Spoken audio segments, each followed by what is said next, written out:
Welcome back to another exciting episode of Heavy Muscle Radio. It is October 18th, 2021, and I am joined by King Kamali, who's our special guest today, and I'm with, of course, Chris, the technician Aceto, who combed his hair for us today. Just for you. Handsome. I knew we were having the original Persian striation on. Way before my boy Arash Rabah and Hadi Choopan, there was King Kamali. That's right. That's right, baby. That's right. King, when did you first see Kamali on stage, Chris? Do you remember that? I will tell you when I saw Kamali because we do these stories about King. I know you're too busy to watch this show, but Jim Mannion watches it with JM and that's an inside joke about Hadi's shoulders, like they care, and Steve Weinberger. So, we're gonna get into that. Every weird King, like little weirdness in bodybuilding. I tell Dave, I was there. Yeah, I was there. And I was at a show. It must have been.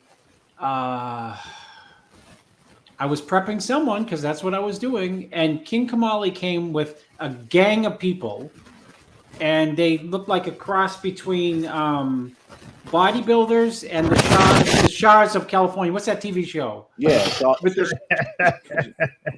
the Shahs of Sunset. Shahs of Sunset. King Kamali had a entourage like Mark Wahlberg had. Yes, and he had King Kamali on his warm-up suit. And he came in like he didn't win the show, but he came in like he was going to win the show. And I always say, and you got, I think, 7th. So tell me what show it was, 7th or 8th? That's at the Arnold Classic then. First USA. What time? USA Championships. At the Nationals. I'll be the Nationals. Okay. I never did the USAs. I don't know who I was there with. Yeah. DeMayo. I mean, it was way back. Yeah. Wow. And I thought, confidence is half your success. And he was there, and you got 7th. What place did you get? 7th place. Yeah, I went from. You remember? Wow, that's pretty good, Chris. Yeah. I went from 4th to 7th to 3rd to 1st. Because that was my national. You know why I remembered? I saw this pompous idiot, and then I said, "Let me see what he looks like." I said, "Wow, he probably could win the class." You know what I mean? Like I thought he was. I thought you were going to get like 18th or something. I think I was in that show with you, and I said, you know what? When I saw you backstage, I said, "Whew, he's not in shape." No, I knew you were good. I knew I would. No, you're in good shape. You're in good shape. But I'll be honest with you, man. I didn't know what to do the last week. I had no idea, and I had Amin, and Amin ended up getting locked up. So I'm like, okay. So oh no way, really? Amin's locked up. I don't know what to do the last week. I'm sitting here eating peanut butter and fucking jelly all for 5 hours straight. I didn't know what I was doing, but thank God I met Chad, and thank God he told me everything. Yeah. You know what's funny? I used to see guys backstage for shows, and I would say to myself, thank God this guy doesn't know what he's doing. All the time I used to say this to myself. I was always like the biggest, hardest guy, but I knew I didn't have the best shape. But I would see guys backstage, they'd take their top off, and I'd be like, holy mackerel, this guy's going to win the show. And then they take their bottoms off, and they blew it, and smooth. But I'd be like, whew, another one who blew it. And these guys would come up to me after the show, they'd be like, can you help me out? I want to hire you. And this is before people really even hired coaches. They'd be like, I don't know what I'm doing. I'm like, I said, if I help you, you're going to beat me. I said, can't do it. I said, can't do it. Wait till I'm done. So anyway, that's, I remember that show. All right, let's talk. I brought Kamali on because I wanted to talk about, first of all, before we get to talking about things, what I need to have you tell the story because this is incredible. I saw that you had stopped. There was someone in a traffic accident. You had helped out. Yeah. Can you hear me? Can you hear me clearly? Okay. Yeah, good. All right. So basically, my daughter and I, we were going shopping. Okay. And we're going up the towards the back way to go to Bear Mountain to the Woodbury Commons. And it was a curvy road, and we started seeing a whole bunch of people slamming on their brakes. And then my daughter says, I see smoke, Daddy. So I'm like, okay, so we'll slow down. Something's going on. And as we're going by this accident, that was like 15 to 20 seconds before it happened. It was right there. And I could tell by the people's faces that were getting out of the cars as we're passing by real slow that it was something horrific. Something really, really bad had happened here. So I pulled, as I was going by, I saw this one lady put her hand over her face and she was screaming. I said, okay. So I told my daughter, I said, I'm going to get out and see if I can help. And then I pulled over and I got out. And as I walked up there, the first thing I did was I looked in the car and I saw the most gore I think I've ever seen in my life. And the car was upside down, and I looked in, and I asked her if she's okay, because she was the closest to me. There was two of them. There was the man and a woman. Right. And she said to me, I can't breathe. But the way she said it and the tone in her voice, I snapped. It's just like my mother saying that to me. It was just a human instinct. And I looked around, and I saw that people weren't doing anything. So I grabbed the closest woman that was to me. I said, I'm going to lift the car, pull her arm out, because her arm was under the car. Oh, when the car flipped, the window had to have been open because she might have done this to brace herself. And when the car flipped, the car landed on her hand. Wow. So, I just put my shoulder into something. Honestly, I don't even remember what I put my shoulder into. I put my hand and shoulder into something, and I just pushed as hard as I can. And I grunted like a douchebag as loud as I can. I mean, I literally screamed. Yeah, and then solve the maneuver. That's fine. Yeah. And then next thing you know, she said, it's out. So then I dropped the car, and then we still had to get the door open. The door wasn't coming open. So I yanked the door off, which is as crazy as it sounds. I literally, like a lunatic, yanked the door off and threw it aside. And then and I just stayed with her. And then she was mangled, man. She was completely mangled. Her right hand was amputated. And really? It was really gory. And she was a larger woman, and you can just tell that she's going to have some really, really problems internally. And I can also see her leg. You know, a lot of people think that the amputation would be the part that would gross me out. It didn't. It was her leg, because she was wearing jeans, and her leg was moving like jello. So you can tell that her leg was not broken. It was shattered. Wow. It was shattered. So then that's when I just stood there, put my hand on her, and I spoke to her, and until the first paramedic got there. And then I told him, I kind of whispered in his ear, I said, right hand and leg. And he goes, I got it. And I left. That's crazy. Well, yeah. You did a good deed. I mean, that's a lot of people don't give a shit. They're so in a rush, they wouldn't even stop. So, there were so many people standing around that it was kind of like, really, that's what I was saying to myself. Really, why aren't more people helping? But then again, I also can understand nowadays everybody's so happy. We live in a litigious society. I look at somebody the wrong way and I'm going to end up in court. Right. I get that, but I had to help, and it was I'm just glad that I was there at the right time and I had the strength to lift that car. Well, you know what it is also, King. You were setting an example for your daughter and saying, look, you have to help people when they're in need. If you would have just drove by, I mean, what message would that have sent to your kid? Yeah. And when I got in the car, she was cute. The first thing she said, she goes, Daddy, how the F did you lift that car like that? I said, all these years of body. I said, I go to the gym every day. I guess that was my purpose, is to not just stand on stage with my, underwear, but to help a fellow human being in need. So how old's your daughter? She's 14. Oh, my son at 5 years old used the F word in school. He got in trouble. Yeah, you can't stop it, man.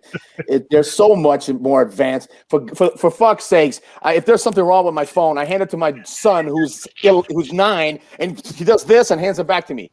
I'm like, how'd you do that? He goes, come on, Dad, I want to play my game. Leave me alone. What? Seriously? They're the only ones who play video games. It's great. Yeah. But nowadays, like when we were kids, our parents you're rotting your brain out with those video games. Nowadays, if you're a good video game player, you can make a shitload of money. Millions of dollars. Do your kids, Chris, do YouTube at all? I meant to ask you that. I can't hear you, Chris. We lost Chris's. Hold on. Trying to unmute your mic.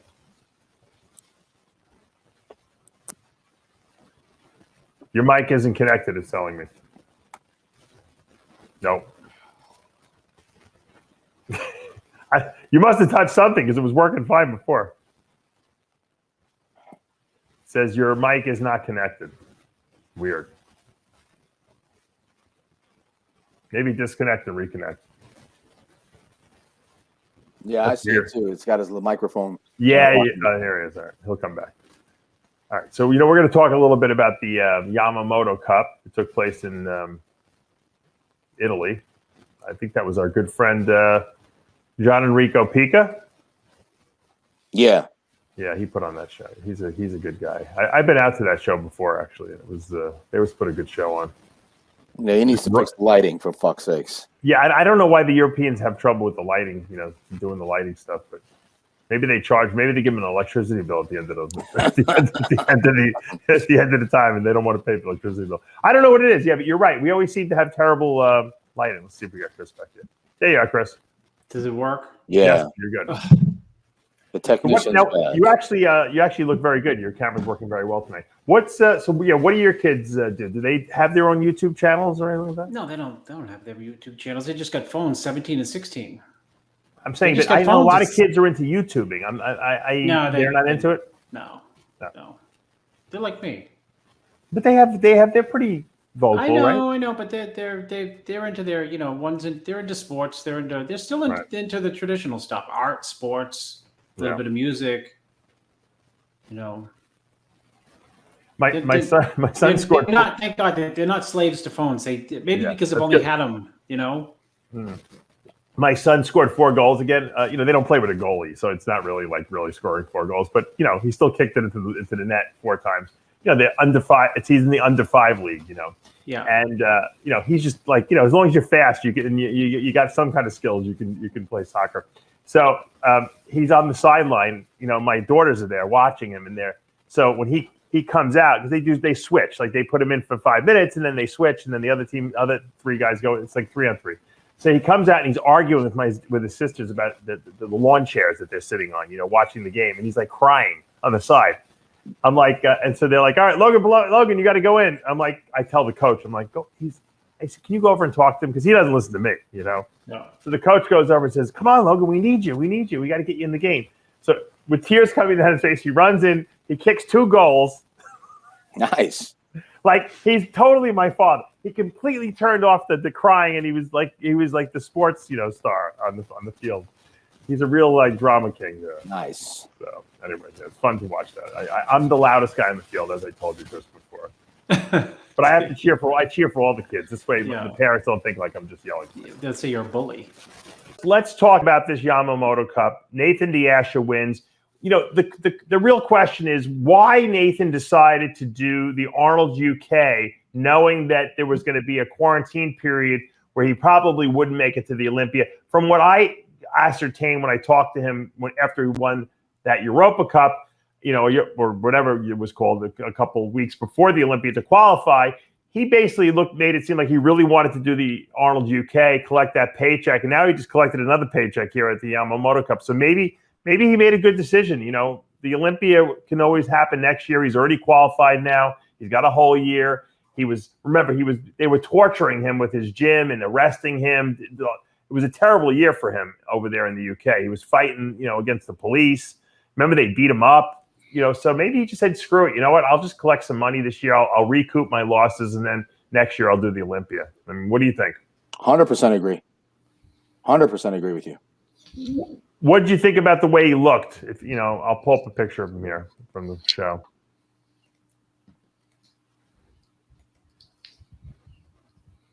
Chris? He's round here. I mean, he looks like O.J. Simpson there, doesn't he? Lee, don't make fun of me. I got to put on my glasses. I think he's rounder than he's been in the past, and you know how it is when you get rounder, the knock is we've seen you tighter, and when you're tighter, there's the knock is we've seen you rounder. But obviously, this is a show. You really when you go into the Olympia, you got to pull out all the stops with condition. But these shows where in the back of your mind, not to sound, if I was Nathan D'Ascia, arrogant, but, I quote, I can beat these guys. So you might as well come in with a look that you want to experiment with, which to me looks like bigger than he's been or as big as he's ever been. Yeah. Rounder, I guess. And, he's still hard, but not his all-time hardest, right? Yeah, I think he did enough to win. And, yeah, exactly. And the fact of the matter is, this show number 3 that he's won. Brandon Hendrickson showed up at the show and won the men's physique. So it wasn't like a no-name show, really. I think that, when you, at the end of the day, I think it was just a good move financially for Nathan, because he lost a lot of money this past year with the gym closing. And, the authorities in the UK really broke his balls. And I'm sure he had a lot of legal fees also from the whole legal fiasco the year before that. He needs to get back on top. He's qualified now for the Olympia for next year. He can kind of focus the whole year if he really wants to, now on the Olympia. He's got some money in his pocket now. I have to imagine that definitely helped him. I know he was back with the Camel crew again also this past year. I don't know how long he was out there with them, however. I think the real question, Lee, what do you think before I move on to the next person? Can you hear me okay? Your message didn't download on my phone, so I'm on a computer. Oh, you sound all right. I think he looks good, but the only thing I don't like about a lot of bodybuilders today, not just Nathan, is when they all stand like they've been riding a horse for 12 months in the old Western movies. It's like, what's with this big bowed leg and all these guys now? Back when we were competing, it had to be like heels close together and you had that nice taper. But now it seems like they're bringing their legs out more and more, standing like they're taking a dump or they've been riding a horse. Bow-legged, that's what he's saying. Yeah, bow-legged. Exactly. Yeah. But it just seems weird. They're all standing that way now, like they're, and then they walk like this. But I think he looks good. I still like Samson, though. Samson still looks good. And they were probably the only two I knew in it. But was there a guy? There was a guy by the name of Winkler who came in second. I don't know if you know who he is. You ever hear of him? Yeah, but Ruley still was a bit off. He's actually looks like he's put a bit of size back on, but still he's still a bit.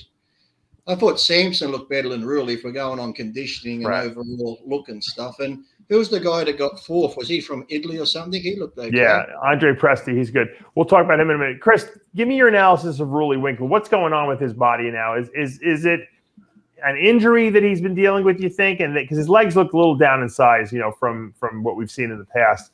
Or is it just that his body's not responding? What do you think? I don't know, but you have to factor in, unfortunately, age, and maybe it's, in bodybuilding, you get old quick. The only one who didn't is Dexter, and that's it. If you look at Ronnie Coleman in 2006, he was still a beast on stage. By 2007, he was no longer a beast. And that was like and you're talking about Ronnie Coleman, so it's not like he sat around and didn't prep for 2007 where he ended up fourth. It's just that time, when it catches you in bodybuilding, it catches you like more than I think any other sport, with the exception of say maybe boxing too, because of your reflexes. When your reflexes go, your quickness goes. So there's still he's still round, still big, but that's not the Rolly Winkler from 3 years ago. And, I don't know if time took its toll on Phil or the time off, but, when Phil came back and, Rolly didn't come back, but, people kid and say, that's not the same wacky Phil that we were used to 2 years ago. So, was 2 years older. And there's a difference between 37 and 39 and 36 and 38 and like 39 and 41 is much different. And, a lot of bodybuilders would tell you that. They're like, God, when I hit 41, it's like I couldn't do the things I normally would do in the gym, or I just started to feel my age. And when you start to feel your age, and you got 365 days in a year, things go south. And I think, unfortunately it'd be nice if it's an injury, because then you say, oh, he can come back next year. But it just seems like, if you look at the string of shows, through the year, this year, none of them have been really good for him. And he's not sitting around and like slacking off. No. Same thing is happening to Bonac. Yeah, well, didn't Bonac had a definite knee injury or some kind of leg injury, right, Chris? And then when you have a leg injury and you can't train your legs the way you need to, they just don't look as good. I get, the most insightful part of with the leg injury is Jose Raymond told me, he said, Chris, it doesn't affect legs. You can't bend over row like you could before in the past. You know what I mean? You can't do a lot of things that people would not understand when you train with, fairly big weights that you could do in the past, everything gets affected by it. So, Sure.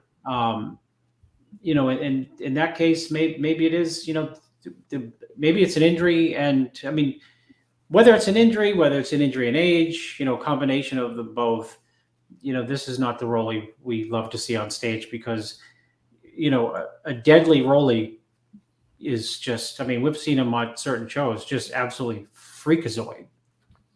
King, would you recommend? I mean, not that, I mean, you're not his advisor, but would you recommend Rolly if his body's just not responding? Would you recommend that he retires? Do you think it's time, or do you think he still has another couple of years in him? What do you think? I think he still has a couple more years. You know, I to be honest with you, is he back with the Camel Crew? Is that who he's working with again? Yeah. That right there, it depends on who you're working with and the philosophy. I mean, if you go work in Milos, you know you're going to be taking insulin. You know that. Okay, that's just Regan Grimes is with Milos now, right? So Milos is the first person to tell you. He goes, insulin. If you go work at Chad, you're gonna suffer. You're gonna be doing 2 hours of cardio every day. You're gonna have to eat chicken and fish, and that's Chad's got that old school mentality. And with the last week of the diuretics and all that stuff, everybody has their own philosophy.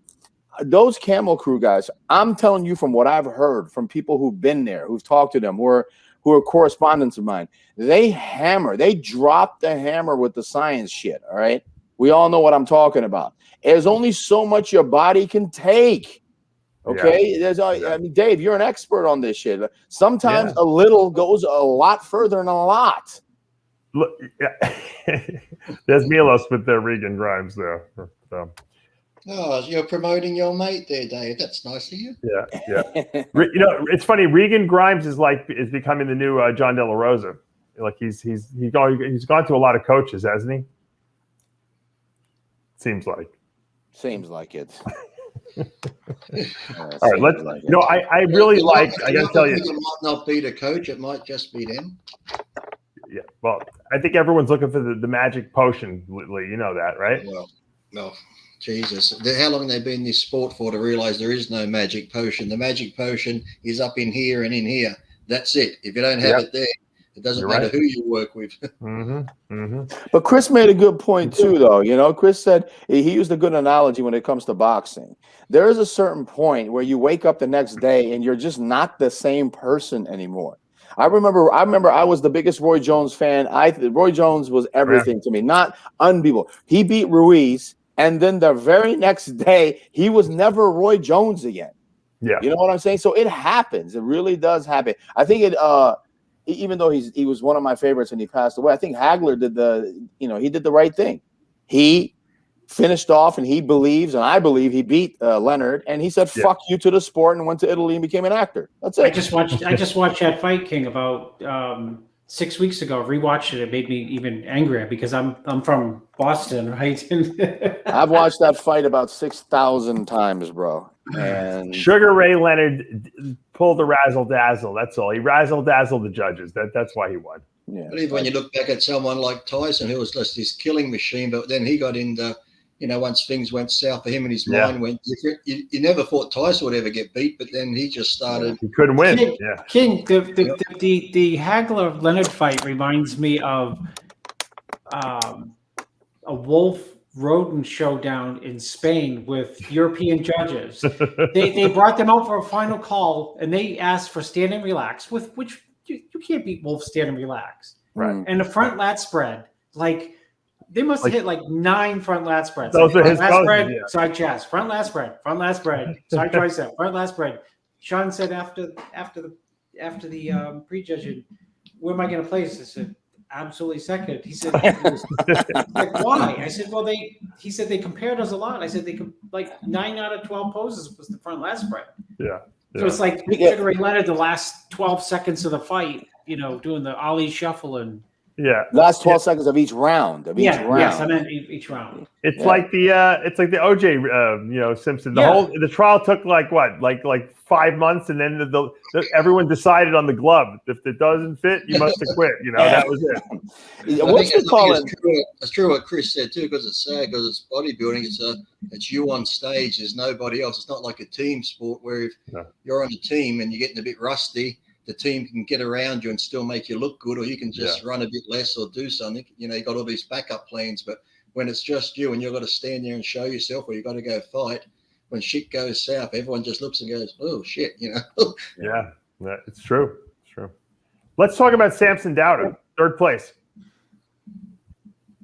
What's the potential, Chris, you think of this guy? I mean, I think he's growing by leaps and bounds every year. I think he almost reminds me of I hate to use the Ronnie Coleman comparison, but he's like a Coleman because he's gotten better and better, and you see the shape and structure there. Can he get to that level where he becomes unbeatable, do you think? Well, I mean, he obviously has, great flow and lines, and because we don't see a lot of people with great flow and lines these days, they stick out more. I think when, I don't want to be one of these morons who talk about the golden days, but when Lee was competing and King, there was different shapes, and I mean, if you know what I mean, people had different flows and different lines. Now we get a universal look, more or less. Everybody's got a squarer look. Everyone's bigger than they were.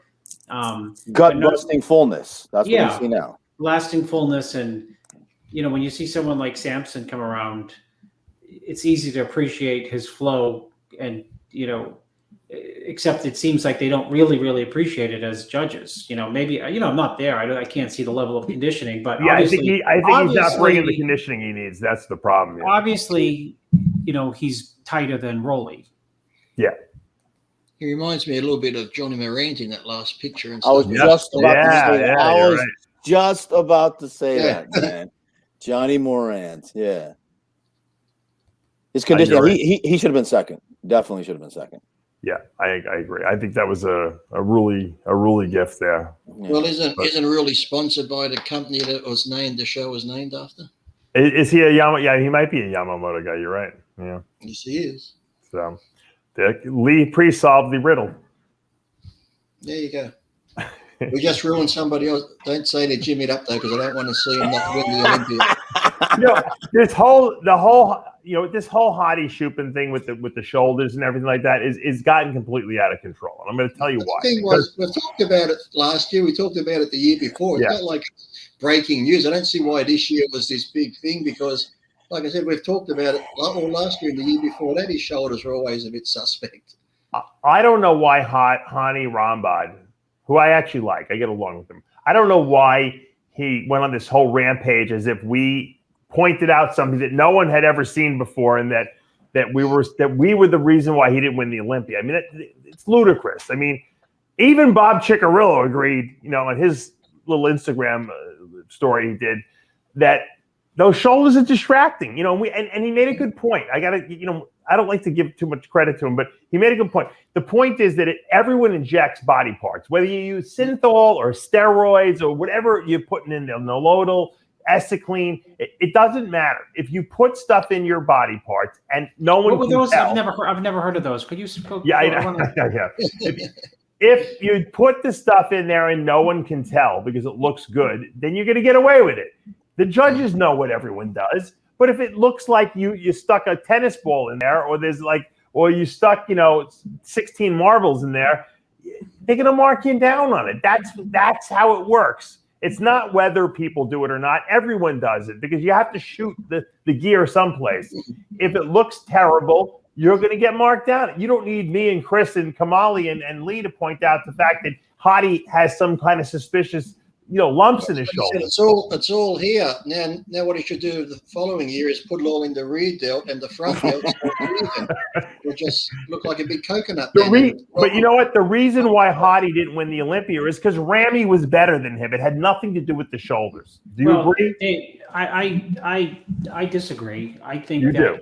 Yeah, okay. I mean, I think that, what? I was there. Mm-hmm. Hadi is obviously way more conditioned than Ramy. Mm-hmm. Obviously, in some shots, your eyes go right to him, and he's so impressive. He's got so many attributes that he brings to the stage, and Ramy is massive.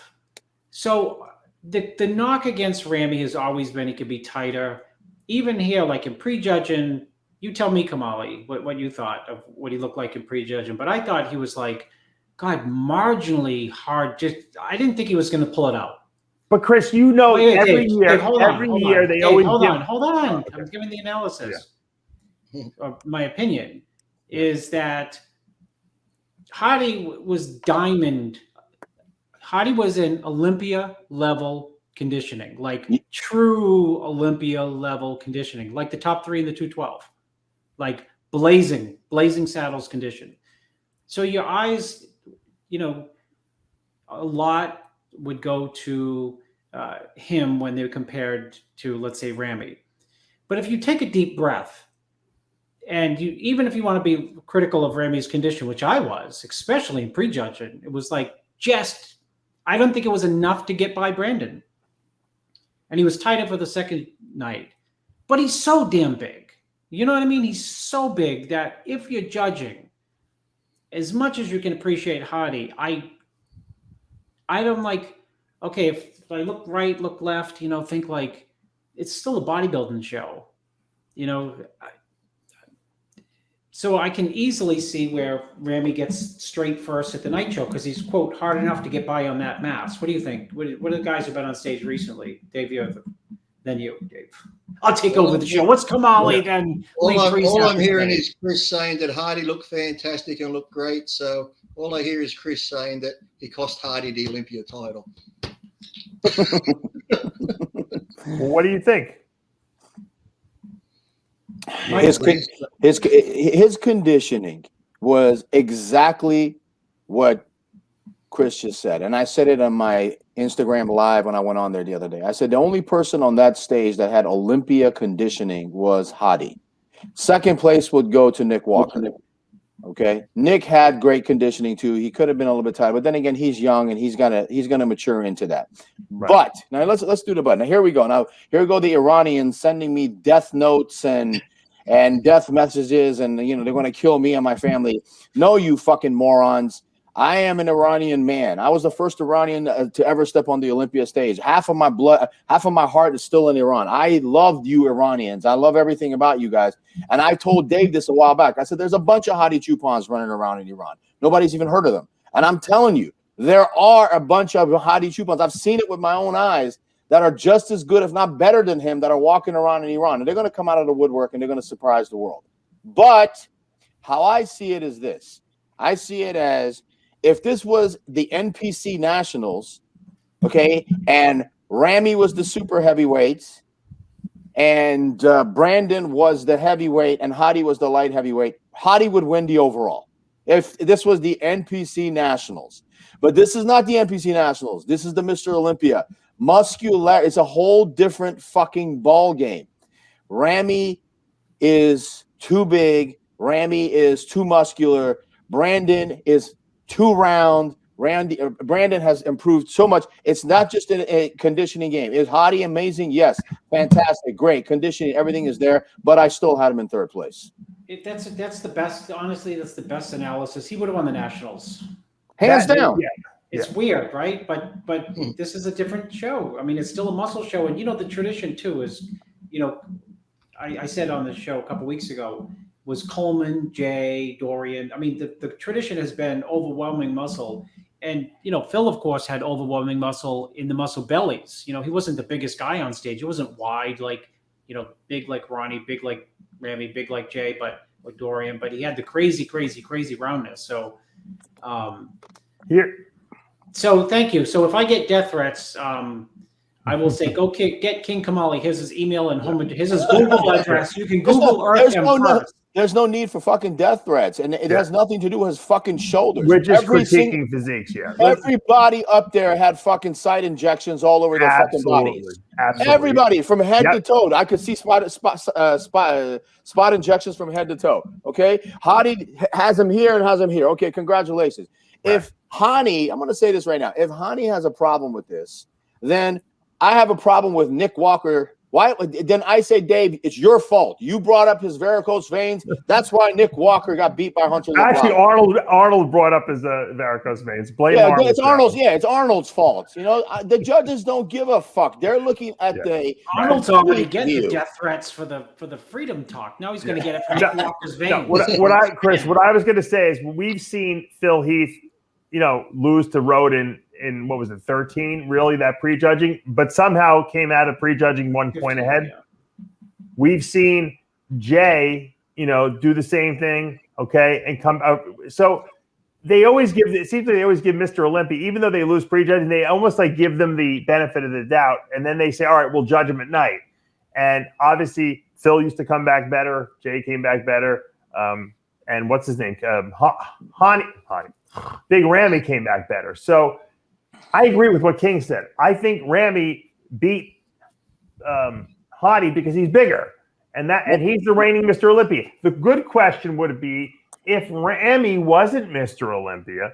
Okay, let's say no one in that lineup was Mr. Olympia. Who wins this show? Given how Ramy looked at prejudging, Brandon. That's what I think. I would say Brandon. It would be a toss-up between Brandon and Ramy. Again, this is the Mr. Olympia Open class, the 212. This is not the 212 division. I mean, there's certain mystique about it. I said this to you last time, Dave, and I think Lee would agree with me, and Chris would agree with me, that with the Mr. Olympia, there always has to be a wow factor. In 2003, when fucking Ronnie walked out on that stage, I was sitting next to Chad and Kim. I looked at Chad, and Chad was hysterically laughing. I'm like, what the fuck is that? He goes, yeah, he dropped the fucking hammer this year. I said, no, that's not even. I mean, that will never be repeated again. 293 pounds and fucking striated from head to toe. Yeah, that's what. Bring the conditioning, guys. And you know what the funny thing was about that Olympia? Say something to them, Chris. Where's the fuck is the conditioning, man? I don't want to get conditioning in my day, so I get just caught. I'm an old guy from a has-been from the old 90s. So. I think the eyes rolling back. I think Jay was the best he's ever been in 03. What do you think, Chris? To that? It's funny. No, I don't think he was the best at that show, but I thought it was a nice balance between fullness and conditioning. But Coleman was just insane. He was phenomenal. I mean, he was phenomenal. If Coleman wasn't there, did we talk? Well, I mean, right? If you took Coleman out of the equation, Jay would have won 10 times. Yeah. But Jay was great in 03. You just had Coleman, like King said, it dropped the hammer. I mean, he came out of 02 like flat as a pancake winning that show for him. It was like an odd Ronnie Coleman. It was like striated, like overly striated. And Jay wasn't there. Yeah. And then he came, he got a lot of pushback. Like, he lost that show the week later to Gunter. Yeah.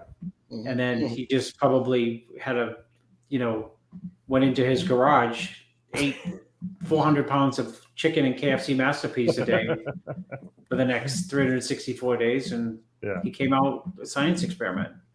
Yeah. That was a strange show, that GNC show, Strength after the Olympia week Gunther won. That was just, the whole show was just very strange.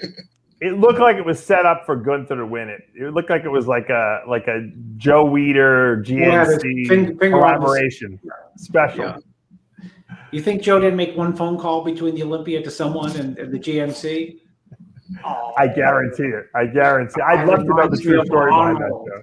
I think I got forfeit that show. I can't remember. I think Ronnie thought he won when they announced it. I don't even know if Ronnie knew that he lost the show until Gunther went and took the first place trophy.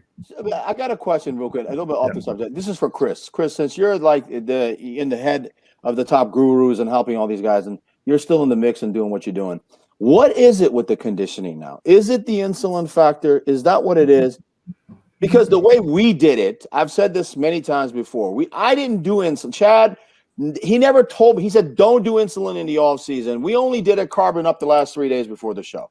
What is it that's making them? I mean, look at like Hunter. Hunter has such potential, but he was a water ball. I think I was rooting for him. I was like, come on, man, Hunter, come on, let's go. Let's see some crispiness. Let's see that. I want to see something good out there. And it was just water. I think that size is continue to be rewarded.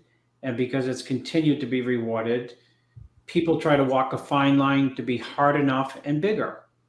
I think I think that plays a big role. I think if you had somebody come into the show like a lot lighter, and Hunter probably could have come in 10 pounds lighter, and I bet they would have said, "We saw you fuller 6 weeks ago." I'm telling you. I am telling you. I think people screw it up the last week. I think they do crazy No. shit. They do crazy shit, No. Chris. I'm telling you.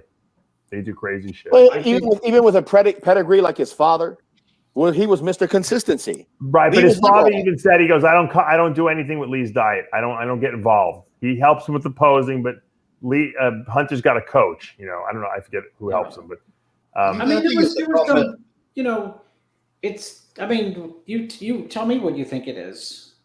I think it's a combination of both. You get people who think that last week, if they do this, do that, maybe carb too much or I agree with Lee. drugs and direct. But also, as what Chris said, they're trying to keep as much size as they can, but come in borderline, not too shredded. If they're too shredded, they go flat. So they want to be full and cut with deep cuts. So there's that fine line where when you got that fine line and only a day to get it right, you miss it either way, you're out. So it's like, you come in that little bit too full, you look smooth and watery. You come in too hard, for a bigger guy, they look flat. So it's like...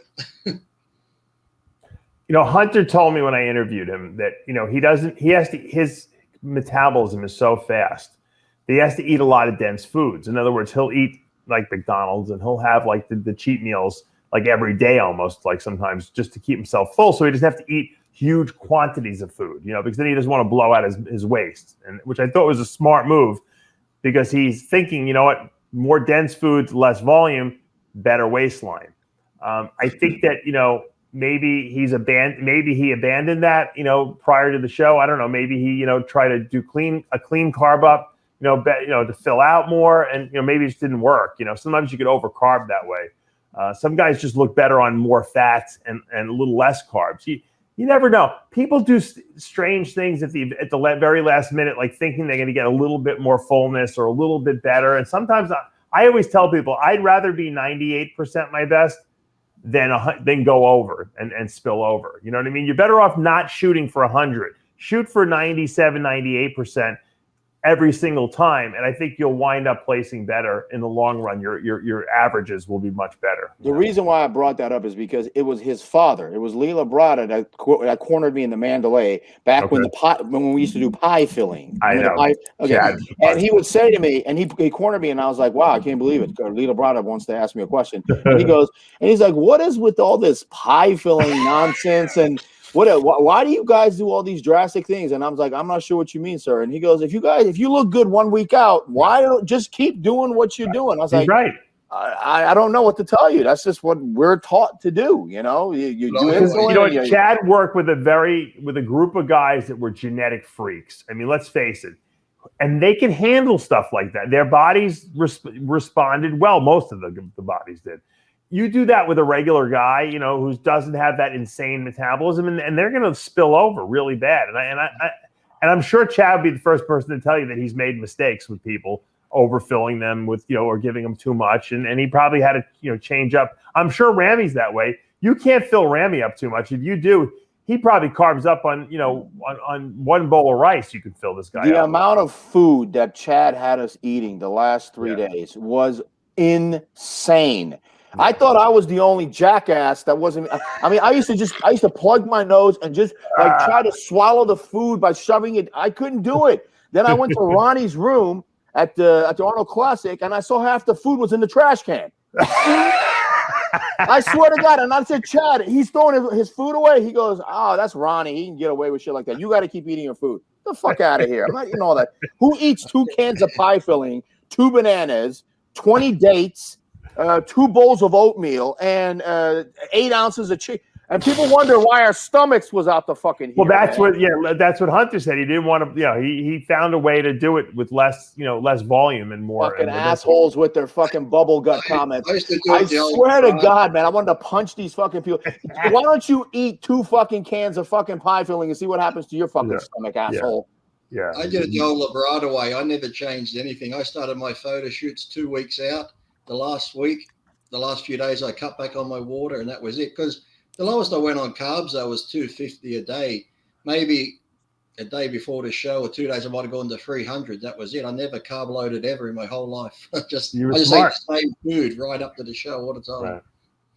You know, some guy emailed me today, and I wrote it down because it was so, and he's like, I got to get shredded. There's this product out there. Can you tell me how to use it? I'm like, you know, King, I pretty much know every drug out there, right? I mean, what is this guy going to tell me?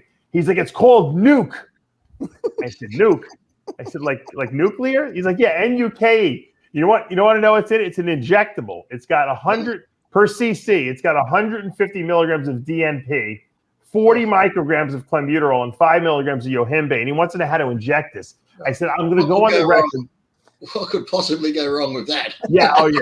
I'm going on the record right now as telling you you're insane if you take this or inject this into your body. And that I'm going to leave it at that, I said. Is some company making it, is it? Or just someone black market? Or probably some guy is making it in his house. Who knows? Nuke. I'm not injecting anything into myself that's named Nuke, first of all. Second of all, I've never heard of injecting DNP. That sounds like a recipe for death, you know, to me. Oh, boy. He's probably the same guy that won't take the vaccine, but I'll inject Nuke. That sounds good. And you know what his answer was to me when I said you shouldn't do it? He said, well, how am I going to get it lean? I said, how about you fucking diet and do cardio? Yeah. No, that's the last option, you know. Not fucking possible. Which goes back to the fullness thing that we were talking about. I'm sitting here fucking doing cardio, and I watch these kids, and they're all walking around with their colorful fucking jugs and every color of the fucking rainbow. They'll do about 2 sets, then they'll go into the bathroom for 15 minutes, then they come back out and do 2 more sets. So finally I had to ask. I grabbed one of these. I'm like, what the fuck are you doing in the bathroom? They're like, oh, we're following the insulin protocol. Oh, every 4th set you have to do a spike and then do this. And I'm like, I'm just looking at him thinking, my God, man, what the fuck are you kids doing? Seriously, man. You want to know why people are dying? This is why people are dying. I wonder how many people are going to Google Nuke now. I probably just increased their sales by 500%. Yeah, I mean, if you do this, if you inject DNP in yourself, you deserve to die. You know, if you're watching this, go ahead, do it. And you know what? I'll laugh when I hear about your death, because you got to be insane to do that. On a more positive note, I want to just congratulate Flex Lewis. By the way, he's having a son. He finally got his wife pregnant with the second kid. They had been trying, you know, for quite a while. I had, you know, he had talked to me about it, you know, early. Speaking of Flex Lewis, Mr. Palumbo, speaking of him. Yeah. This is for all my Iranian fans and all my Iranian people out there. Why don't we get 100% 225-pound Flex Lewis standing next to 100% 225-pound Hadi Choopan? Then we have a show. I think it's going to happen in 2022. That's what Flex told me. He said, he texted me. He's like, now it's back to my goals. So, you know, he's got the son on the way. I think he's doing March or April or May or something like that. And then he's going to do the Olympia. So that's going to be super exciting for next year, I think. That will be the show. That will be the comparison that I would like to see. I like Flex's body better overall. Now I'm going to get hate mail. It's okay. It's close. Hey, listen, it's close. It's fucking close. We haven't seen Flex at 225. You know, we've only seen him at 212. Always comes in as small because he's got to make that goddamn. Now, come in full with that back and those fucking glutes. Then we have a fucking competition. There's a couple of pictures once Neil put up. Was he like a month out from the Olympia? He was around the 220 mark, and he was full and shredded under that special lighting, though. But he still looked pretty good when he took the pictures. Bathroom lighting. See him on stage, It's like overhead lighting. It's like the one now where the camel crew goes and they stand in that doorway. It's like that special door they stand in. Wait, hey Lee, take it easy, man. I'm 8-time Mr. Olympia in my kitchen, man. Let's not talk about lighting, all right? Maybe Lee will be on that stage next year too. On that stage, they're going to be on the stage. I'm going to be coming live on Zoom from that door. We also have to wish Flex Wheeler a get well soon. Another Flex in our business. He's battling COVID now. Oh, I can't. Don't show that. Don't even show that. You got it. I mean, I want to. You know, he's fighting the valiant fight. You know, he's got the kidney transplant from over 10 years ago he had done, and that when obviously COVID can cause clotting, so they're very concerned about the kidney health. And I think he said he was in some kind of acute kidney failure or whatever too. So he's. But that acute is not as bad as chronic, so hopefully they'll stabilize that. I don't know where they're at this point, but he luckily is not on a ventilator. You know, he's on some oxygen, but so he's Get fighting well. a good fight. Yeah, Get better, so, Flex. absolutely. Get fucking better. We want to see that him get better. So when you have to evaluate this whole, I guess you could say, Olympia that took place, and we go back maybe 10 years from now, we talk about this Olympia. What are we going to remember, Chris Aceto, about this Olympia? About this Olympia? Yeah. You know, the storyline is, you know, I think this year is crucial because right now it looks like going forward to next year, the same top three as this year. I mean, I just don't see anyone banging in, crashing into that top three. Obviously, you know, you're going to have Ramy to defend. An in-shape Hunter? No, Brandon probably didn't get the props that Brandon has improved so much. Mm-hmm. And, you know, he won that Olympia the year, quote, no one was in it. Ramy wasn't in it. Roden wasn't in it. Phil wasn't in it. And it was an easy Olympia. It was, period. You know, Bonac was second there, was a shell of himself. That year was second. And then you had Hadi coming onto the scene, who looked tremendous. But the next year, Brandon brought in an Olympian level. I mean, he brought in fabulous conditioning last year, but it was too flat. See, King? See? Right? And they didn't bring – the criticism was, first time in your life you've been bone peeled, we like you bigger. And this year, you know what? He came in crazy round and hard enough for that roundness. And I think if he continues to improve on that, you know, like just he keeps getting bigger. I mean, if you take a strong look at the side shots, side chest, side tricep, even front double bicep, most muscular. He's added lots of real non-jimmied up muscle to that body. Yeah. In the last 5 years. And I thought he made another big jump in size, you know, this year.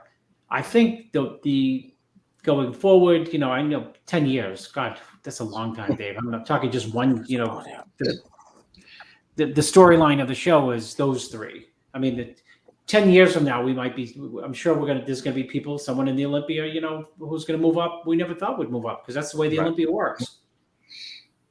Let me ask you guys another question about Ramy's back. Someone put up one of our fans put up a video of comparison of Ramy's back. Let me see if I can pull this up here. I want you guys to give me your analysis. Let me play this thing here. Oh, no. They're suggesting in this video that his back has gotten worse. I want your feedback on it. They're showing like the evolution of his back here. But it's like the thing is, you got the Arnold, you got the Olympia. Every stage there, some of those shows have the worst lighting and lighting. This is not lighting. They're talking obviously the elephant in the room. What happened to his back, Chris? That's the question. Is there a recession of his lats? Like did they move up, or did his upper back just get bigger? Is that right? It looks like he's missing some like lower lat. He's doing the back vacuum. It's a new pose. It's he's bigger. That's what it looks like to me. It looks like he's bigger. His back looks fuller. I feel like his upper back got thicker and denser, and then now you're just seeing that he was always missing the lower part. Or was there a lower part there that somehow, I don't know, tore or something like that, or retracted? I don't know. Someone chopped a tree down for Christmas, Dave? What happened? Like, you remember what happened to Scott Steiner's chest? It kind of like. Well, I think the two things from this Olympia was the stage was great, apart from the flashy lights were distracting. It was a good stage setup, but I think what I noticed this time was when you very rarely saw it when Ronnie came out or when Jay came out his best or when Dorian came out. Seeing Ramy this time and Brandon, how Brandon improved, it looked like in your mind you went, wait a minute, he can be beat. And sometimes with Ronnie and that you didn't see that, or Dorian you didn't see that, whereas Ramy you're thinking, if Ramy slips a little bit and someone comes in that bit better, he is beatable. I don't think he's going to have that dominance the other guys had. I don't know. What do you think, King? I think that he's bigger. I agree with you. I think he's bigger all over the place, and it just changes the entire look of the physique. It happens to everybody. It happens to every bodybuilder when they add on muscle in certain places. Now, that shot right there, he's got about 6 lumps on his glutes. Okay. He's got a lump on his fucking outer left quad and stuff, and he's still Mr. Olympia. So please, to the people out there who are talking about site injections and you caused the Olympia, this and that, shut the fuck up. All right, yeah. They don't look at that. He was a better man that day. If I'm coach for the Mr. Olympia people next year, and put you all on orals the last 6 weeks. Or drink your winning like I used to. Yeah, drink it. I did this. I told you last time I had to do the same thing because that Winstraw would always swell up and hold water, so just squirt it in the mouth. There you go. That's the solution. Dave, remember good old. Take some nuke. Remember good old Sheen suspension test, man. Remember that beauty? Yeah. The night before, the morning of, I used to take a shot of that. Just mix it. You mix it with B12, and you got that pink concoction. Oh my God! The morning of, I would take a CC because there was no Trenbolone back in the 90s, really. I'd take a CC of that with the CC of Winstrol and like you said, half a CC of B12. Shake it up and you put it in wherever, and you pray that you didn't get like a swelled up, area. Let me tell you. Why would you take it the morning of, Dave? Are you going to what? Think you're going to get? No, because it worked really fast. Like within hours, you would feel the really, energy. What difference did it make, though? If you're in shape and you're big, that one shot, what did it really do? Psychologically, I got the greatest Amin story when it comes to shit like that, man. I used to go to his place, and he'd be sitting there with a pound of fucking dip in his mouth. Like this, and with a mortar and a pestle like this. When I walked into his room, I'm like, "What the fuck are you doing?" He goes, "Sit down. I have the magic secret potion over here." I'm like, "All right." So I sit down. Then I'm like, "What is it?" He goes, "Phenoplex. Nobody has it." And he's grinding it and grinding and grinding. Oh, he would make it to you that morning like it was like eggs and like right now between prejudging and the fucking night show, and then he would get a fucking 18 gauge fucking needle, and then he was like, "Put your hands on the wall," and he's like, "Here, bite on this towel." Sam, like that, and he goes slam it into your glutes and goes. So he wasn't even filter syringing it. He was just just putting the pellets right into you. I'm telling you, Kamali was like a freaking cattle. He was hitting them with that. The stuff that we did, the shit that we went through, the pain, the agony, and then you'd be in your car going home. They're like, "What kind of a fucking sport is this? What the fuck am I doing, man?" My first DECA cycle was 6 weeks. I used 18 gauge needles every time. Well, the best story is you remember the old Ready Jack Sustenance? Mm-hmm. You remember that needle, that nail they came with? Yeah, it had to be a 16 or 14 gauge needle. Like a roofing nail, yeah. Jimmy the Bull used to shoot that. Oh my! I don't even think it would puncture the skin if you didn't use at least like you had to come from like the ceiling with it to get it to go through your skin. My friend used to do that, but I'd watch him do it. I said I could never do that. I got to change it or put it into another one. Oh, everyone did. Yeah. Jimmy did that. My friend used to do this because he was sort of big and sort of did powerlifting. He would actually put it. I think it used to be like almost a glass one in Australia, coming in a glass. It was glass. It was glass. Yeah.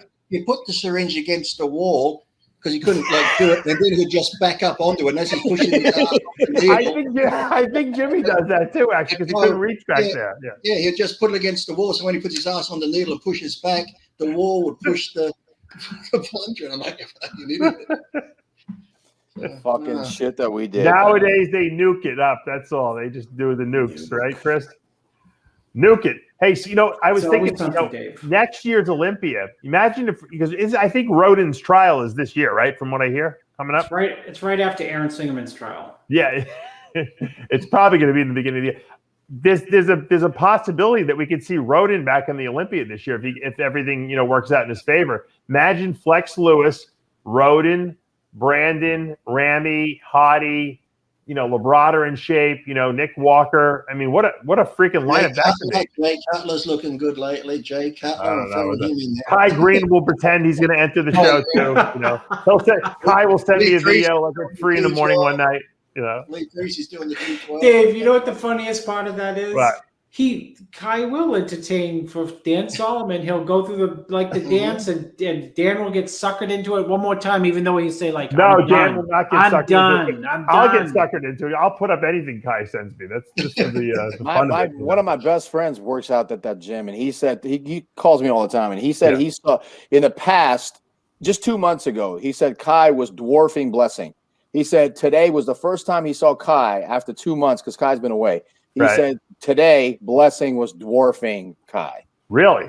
Yes. Now, that's what is that he said. because Blessing got bigger or Kai got smaller? He said Kai looked like he's lost a little bit. Oh, That's because the Olympia's over. He's not in training anymore. Yeah. He's doing his off cycle now, right? Yeah, right. he's waiting for the Arnold Classic. I think in his head he's doing the Olympia. Kai is actually up on stage when they're doing the webcast. He's going through his routine, and I still heard Kai had one of the biggest lines at the expo there with the fans and the people. So I'm sure he did. Maybe we'll see him on stage when he's 50. You never know. Oh, I heard they're bringing back the Masters Olympia. Are they doing that? No, they're not. Are they? They should. Yeah, they should. Lee Priest, Dexter. Vince Taylor. Vince Taylor will come back at 60 years old. Yeah, Robbie Robertson will win the 70 and over. Who else? I'm rooting for called like the Mr. Troy Alves will come out of retirement, right? Masters has been Mr. Olympia. Dave, whatever happened to Phil Hill, man? Wasn't he a Jersey guy? Yeah, I don't know. You ever hear anything about him, Chris? Man, him back in the day, wow. No, I mean that was it. He was like a Kai Green back in the day. Phil did the '88 Olympia. Yeah, and they probably dogged him. Yeah, he did the Phantom. He did Phantom of the Opera. I remember that. And I think that he just said, "Isn't it weird? We remember the posing routines that these guys did back in the day." He did. But he finished in the splits. Remember, he had those big legs like plats, and he went down into the splits at the end of his routine. I tell people all the time, man. You want to in the leg department? Phil would have gave anybody a fucking run for their money. That guy was he was like a Phil Heath. He had a narrow upper body with tons of muscle, fabulous back. Did he win the New York Pro his first time out? Night of the Champions. Night of the Champions. Did he win it first time out? Right. Yeah, a week before he got second or third at one of the shows with the Iron Man or something like that. I'm not sure. And then he went to New York and won the Night of Champions. He tightened up. Yeah, then he went to the Olympia. Where was that photo shoot he done? Was it in New York or somewhere? Was it like a Brooklyn Bridge behind him or something? And he was just vascular and. That was probably after the Night of Champions, I would think, right? Yeah. He was a Jersey guy. I know that. Yeah. Was he a Kemper guy?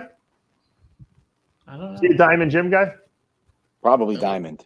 That 88 Olympia, too, that's when Stridon was shredded and lost a lot of size. But remember, Eduardo Koak looked fantastic in that show. Yeah. Yeah. He was a freak. He was like another like Momo Benaziza before there was Momo Benaziza, He had the arms and legs and everything. Eduardo.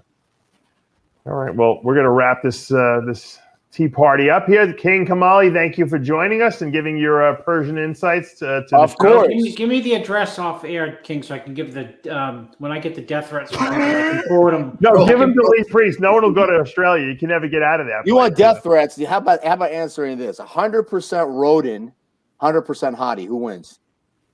Oh, Roden. Yeah. He comes now you're going to get the death threats. There we go. No. What do you think, King?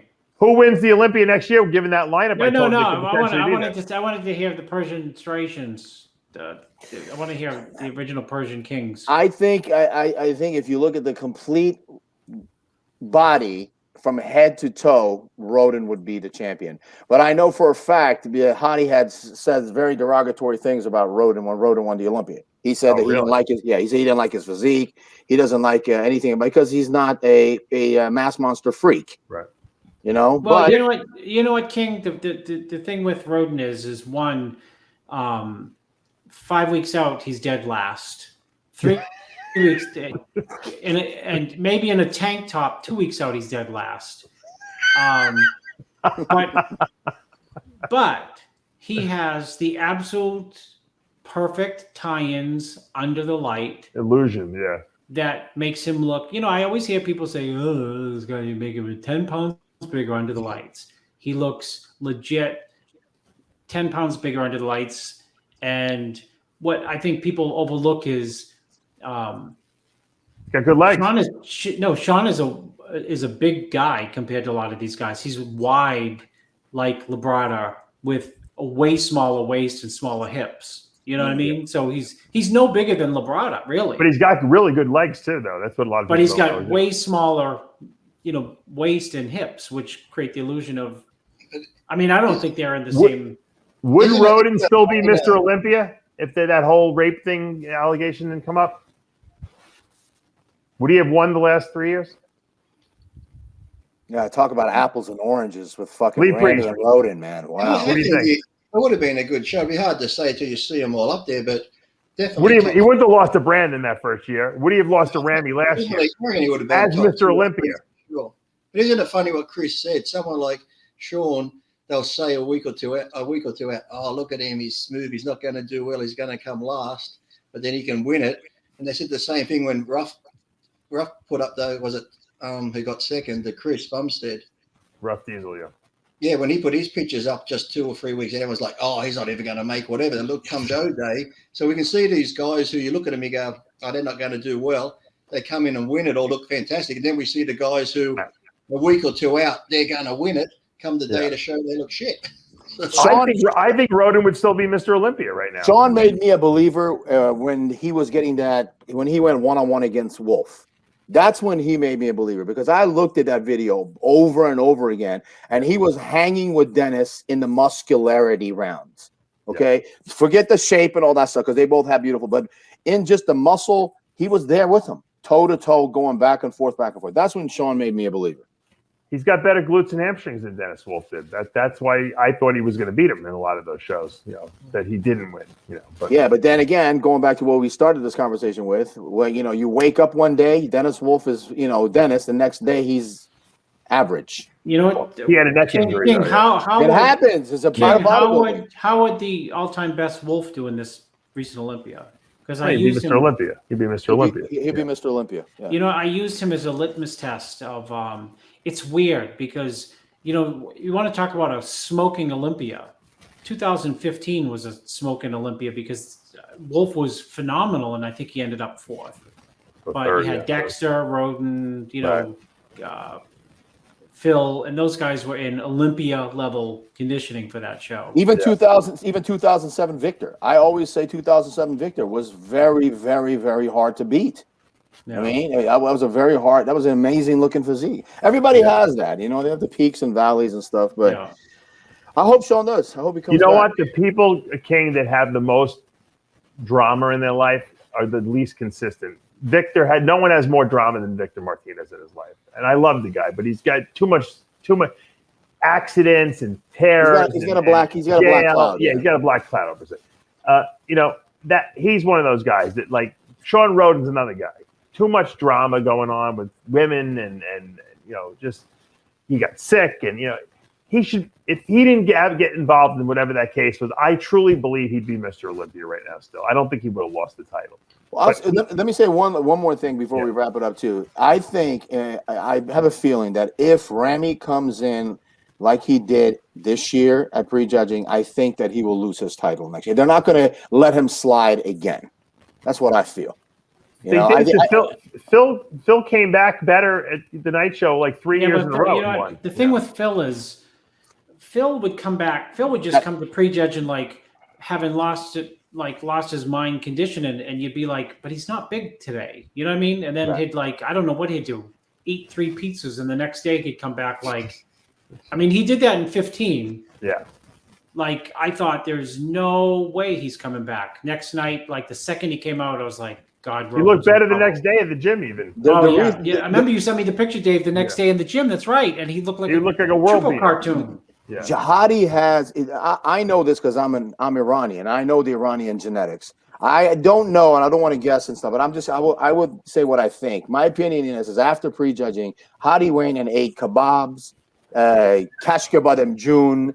He ate fucking cow tongue. Everything that all the Persian things that That's the secret. The I'm cow telling tongue. you, Now and you let it out of bed, he went back and he probably told Hani, I need Persian food. Let me eat cow tongue. Let me eat lamb balls or whatever the hell we eat. Listen. And he's going to just fucking explode. And, and our bodies, I know Persian bodies, we just respond to that shit like unbelievably. Oh, my we just God. get crispy and big, man. I got to stop cow tongue protein. What'd you think of Hadi and prejudging? I think he was way off. And his right leg was, and why was one of his legs small? I didn't. That's one thing that I noticed. Dave, watch King. I'm dead serious. When we did the wrap up somewhere, like after the show or after prejudging or after the finals with Sid or someone of Dave, I specifically said in prejudging he was like good. I don't know why like people were like saying he looked crazy. He looked radically better for the night show. Yeah, I agree. And I don't think he deserved. I don't think he deserved a call out with Brandon or Rami at all in prejudging. And I specifically said the right leg was like shrunken. Yeah, there's something wrong with that. At prejudging, but at the night show it looked. It was the cow tongue and the sheep. It was the get the list. I need the list. I'm going to go on Ancestry.com. And any I'm going to find out if Iranian. It's the cow ball. Cow tongue. Get it right. Cow tongue. I think you can get, that's the new thing. All my guys listening out there, no more McDonald's. You're going for cow tongue. And calapache. Everyone will come in shape, Dave, if they just do this. Get their coaches or friends. The last 12 weeks, every Mr. Olympia competitor, get off Facebook and Instagram and just train. Get off your social media for the last 12 weeks, and you'll see a totally different... I need to do it for my marketing. I need like to do it for my... I need to do it. Have somebody else do it. If they got off for 12 weeks, that alone would put their mind in the right set training and dieting and forget all this social bullshit. And he said I look crap, and he looking at it as like... And fish and vegetables. White fish and vegetables. There you go. Sonny Schmidt. Do you remember seeing Sonny Schmidt at one contest? I remember Sonny. He was bloated and watery. He went to fish and rice for almost 2 weeks. And the change from looking bloated and watery to shredded to the bone was... I tell that to people all the time, man. White fish, man. Yeah, it sucks. But you know what? When you're starving to death, you'll fucking lick that bowl clean. Anyone who tells you to stick eating fish, I'm like, you're not hungry enough then. You're not starving enough, I said. I ate orange roughy 5 times a day. Within a week, I was leaving oil everywhere I sat. You're licking your fingers clean because you want more food. It comes out of your skin. I was sitting on the couch and I get up. I'm like, what's that? I'm like...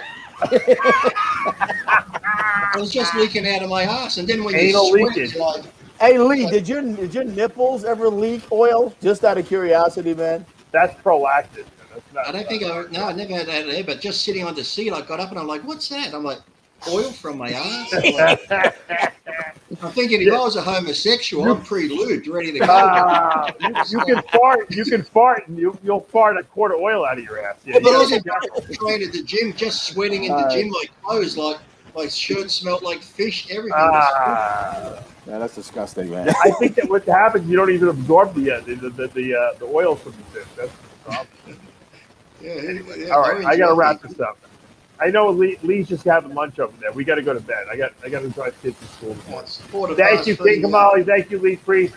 Chris, good luck tomorrow. You got a busy day, and thank you guys all for watching and tuning in once again. As we say every week with Heavy Muscle Radio, the truth hurts. Good night. Don't eat orange roughy.